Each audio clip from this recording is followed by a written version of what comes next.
أو بسهولة الانتقال عن طريق البحر للدول الأوروبية، كانت ليبيا هي دولة العبور، واللي ساعد أن الاتحاد الأوروبي هي لازم محصول طريق في غرب المتوسط، في طريق في وسط المتوسط واللي هو في ليبيا، وفي طريق آخر من شرق المتوسط واللي هو الهجرة عن طريق تركيا من شرق آسيا لأوروبا.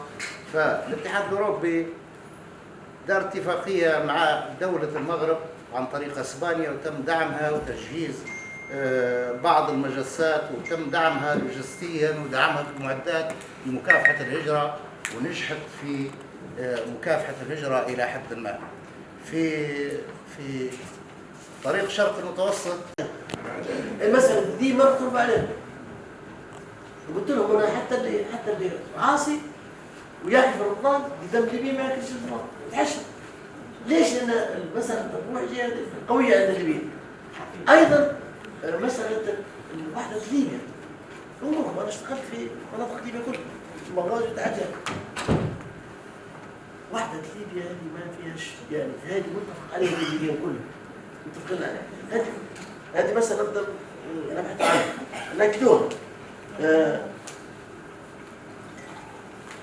أما أيضا مسألة مهمة جدا جدا، إن يحكمنا مش اللي جايب قوته ودراعه وسلاحه وعصبه وقبيلته ومنطقته وحزبه، اللي جاب الصندوق، من جاب الصندوق اللي احنا بإرادتنا اخترناه.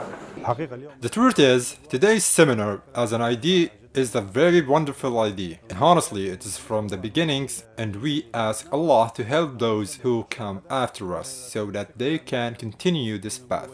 And it is an idea, as we say, born in the midst of this great political chaos in the country.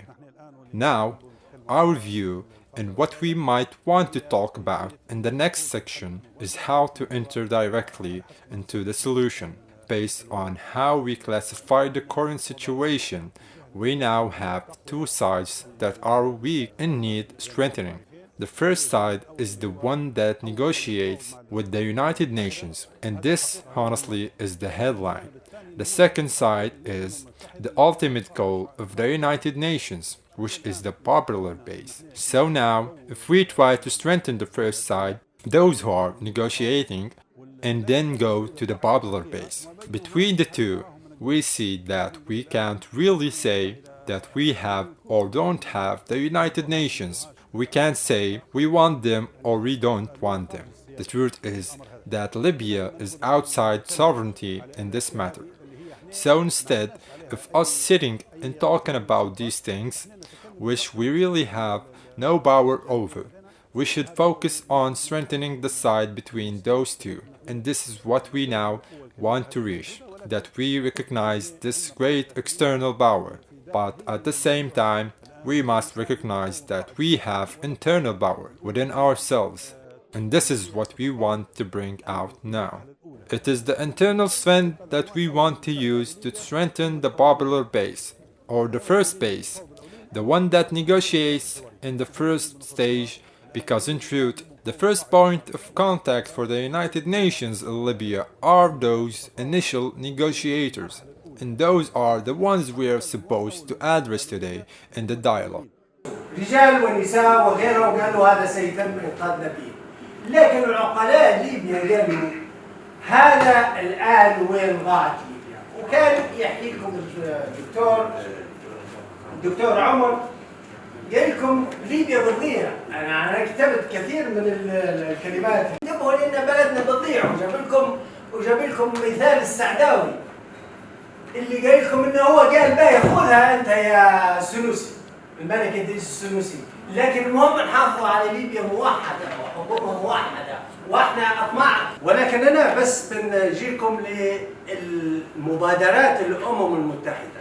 طبعا الأمم المتحدة عندها القرار الخطير واللي هو خلاص سيطرت به على أو المجتمع الدولي أو الخمسة الكبار كما ذكر لكم الدكتور، سيطرت به على ليبيا بالكامل الدكتور عمر قال لكم هي المجتمع الدولي هو الخمسة الكبار والبقية عبارة عن أتباع.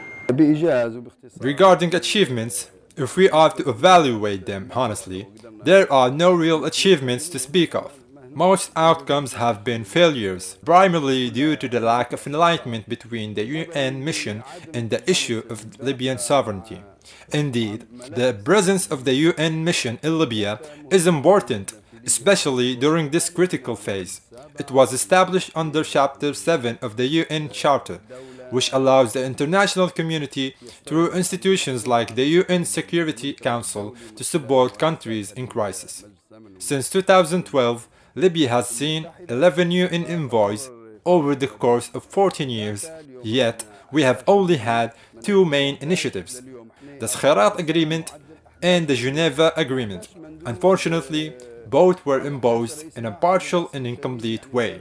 The Libyan people were not truly given the opportunity to unify and decide their fate.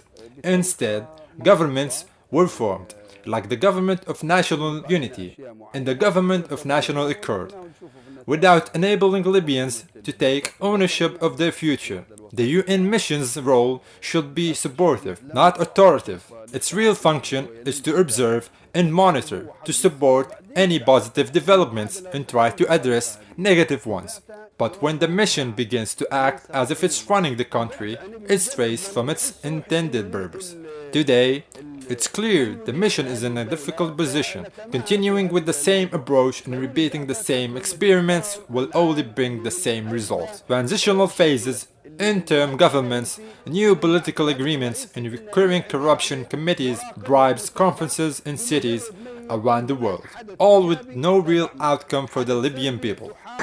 We at the National Federation of Libyan Workers are among the strongest supporters of the dialogue and have actively participated in it. We believe that the UN mission has overstepped its role and has not provided real solutions to this crisis. As unions and federations, we believe that participation must include everyone, not just political elites. Unfortunately, unions have been marginalized even though they represent about 80% of Libya's workforce. That's why we decided to organize this dialogue session to deliver a clear message. The mission has fallen short, and it seems to be ignoring the presence of unions, civil society, tribes, and other key segments of the Libyan community. We are currently working on forming a task team to develop a comprehensive solution plan, which we will present to the UN mission. We hope the outcomes of this dialogue will mark the beginning of a new path, and we will continue to work on this plan through our federation.